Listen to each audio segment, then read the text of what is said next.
Early in the morning, as the city buzzed with life, a young woman named Clara prepared for a crucial job interview.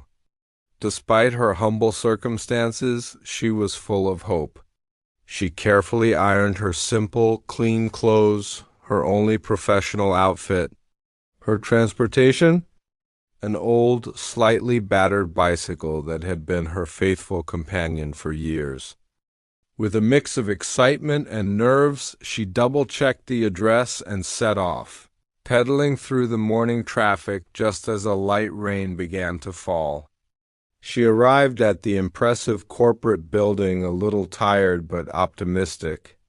As she looked for a place to park, she noticed the security guards exchanging glances, their eyes fixed on her old bike.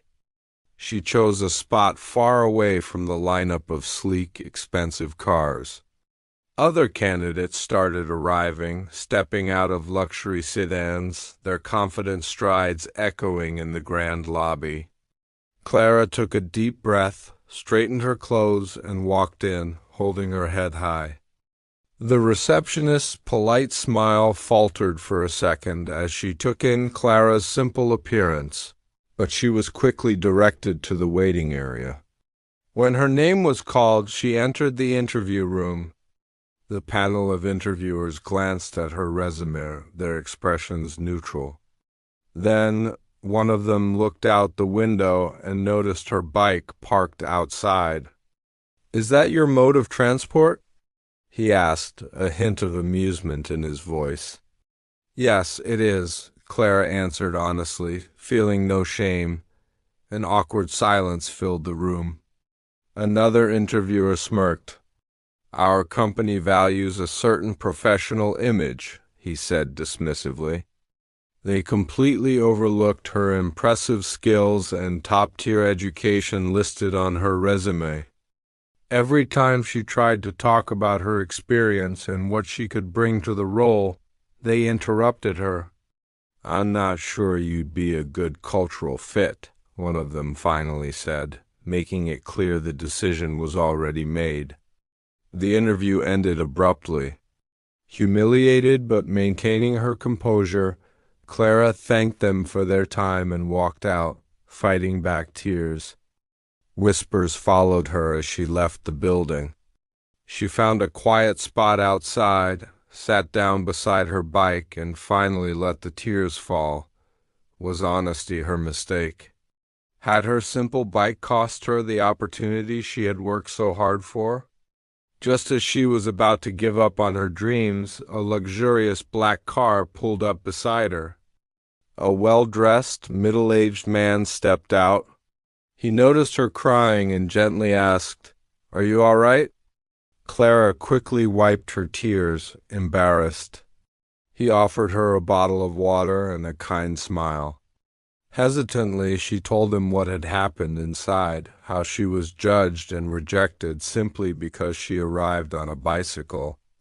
The man listened intently, his expression growing serious. "What's the name of this company?" he asked. She told him, completely unaware of who she was talking to.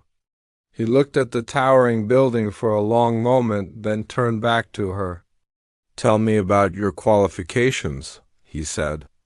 Clara, feeling she had nothing left to lose, humbly explained her achievements and her passion for the industry. He was visibly impressed by her clarity and her drive.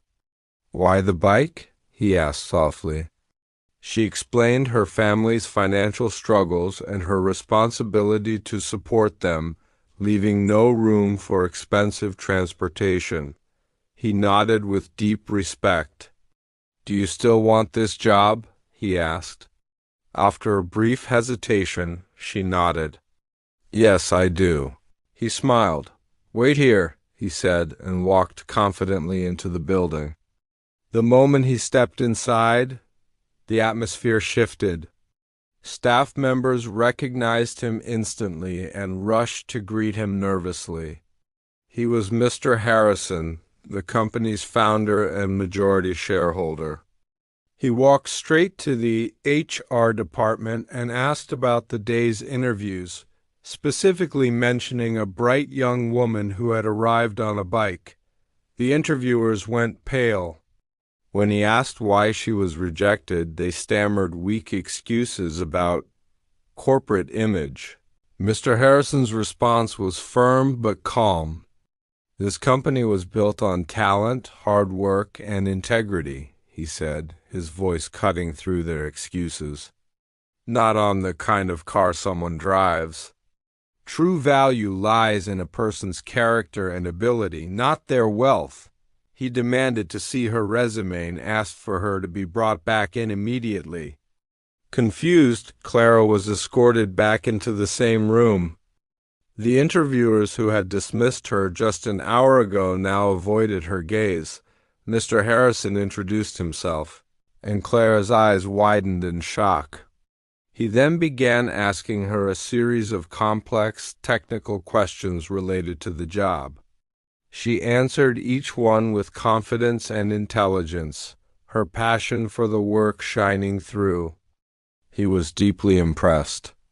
"The job is yours," he declared, right there on the spot. The room fell into a stunned silence. The interviewers finally understood the magnitude of their mistake.